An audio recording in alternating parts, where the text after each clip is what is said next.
infinite life and power. Man possesses, did he but know it, illimitable power.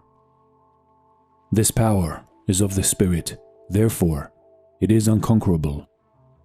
It is not the power of the ordinary life, or finite will, or human mind. It transcends these because, being spiritual, it is of a higher order than either physical or even mental.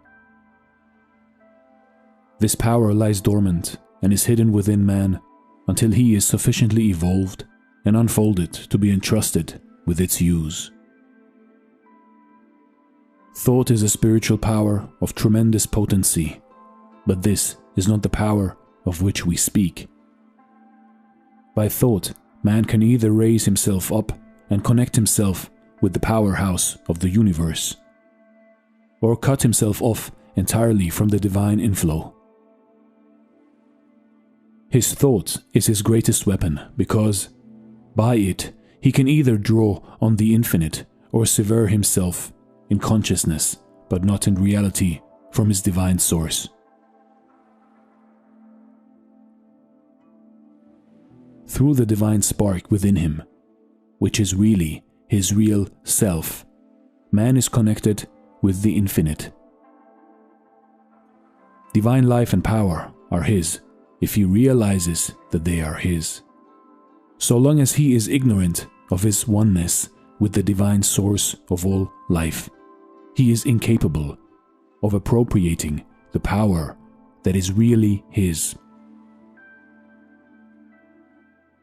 If, however, he enters into this inner knowledge, he finds himself the possessor of infinite power and unlimited resources. This power, then, is God's, yet it is also man's, but it is not revealed to him until he is fit to be entrusted with it.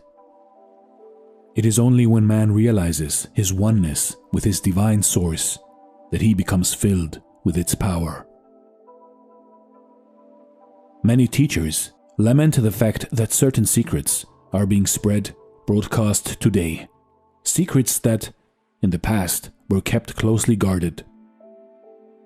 They fear that unilluminated and unevolved people may make destructive use of spiritual power. This, to the writer, appears to be improbable. It is true that strong personalities who have a great belief in their own power to achieve and succeed draw unconsciously on hidden powers, and thus are able to raise themselves high above their fellows. The use, however, that they can make of spiritual power for base purposes is limited and is not to be feared. There are others, of course, who are misusing their powers. These are black magicians, and while they may do a certain amount of harm, they become reduced, ultimately, to beggary and impotence. There are also others who spend the whole of their spare time searching for knowledge of this very subject. They read every occult book they can lay hands on, but they never find that for which they seek. There are spiritual powers and influences that withhold the eyes of the seekers from seeing until they are ready for the revelation. When man, in his search for truth, has given up all selfish striving after unworthy things, and has ceased to use his self-will in conflict with the greater will of the whole, he is ready for the revelation of his oneness with the infinite.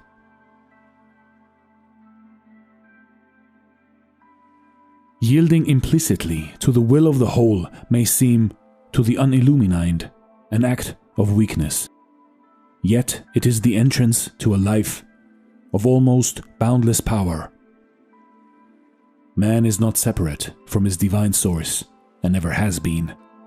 He is, in reality, one with the infinite. The separation which he feels and experiences is mental, and is due to his blindness and unbelief. Man can never be separated from spirit, for he himself is spirit. He is an integral part of one complete whole. He lives and moves and has his being in God, and God dwells in him. The majority of people are unaware of this intimate relationship with the divine. And because they are unaware, or because they refuse to believe it, they are in one sense separated from the inner life of God. Yet his separation is only in their thoughts and beliefs, and not in reality. Man is not separated and never can be, yet so long as he believes that he is separate and alone, he will be as weak and helpless as though he actually were. As soon as man realizes the truth of his relationship to the infinite, he passes from weakness to power, from death unto life. One moment he's in the desert, afar off, weak, separate, and alone. The next, he realizes that he's nothing less than a son of God, with all a son's privileges and powers. He realizes in a flash that he is one with his divine source, and that he can never be separated. He awakens also to the fact that all the power of the infinite is his to draw upon, that he can never really fail, that he is marching on to victory. It will thus be seen how great is the power of man's thought. While thought is not the power of the spirit, it is the power by which man either connects himself up with the infinite power, opening himself to the divine inflow, or cuts himself off and separates himself from his spiritual source. Thus, in a sense, man is what he thinks he is. If he thinks he is separate from God and cut off from his power, then it is as though this were really the case, and he is just as impotent and miserable as though he actually existed apart from God. On the other hand, if he thinks and believes that he is one with the infinite, he finds that it is gloriously true, and that he is really a son of God. If he believes and thinks that he is a mere material being, then he lives the limited life of a material being, and is never able to rise above it. But if, on the contrary, he thinks and believes that he is a spiritual being, then he finds that he possesses all the powers of a spiritual being.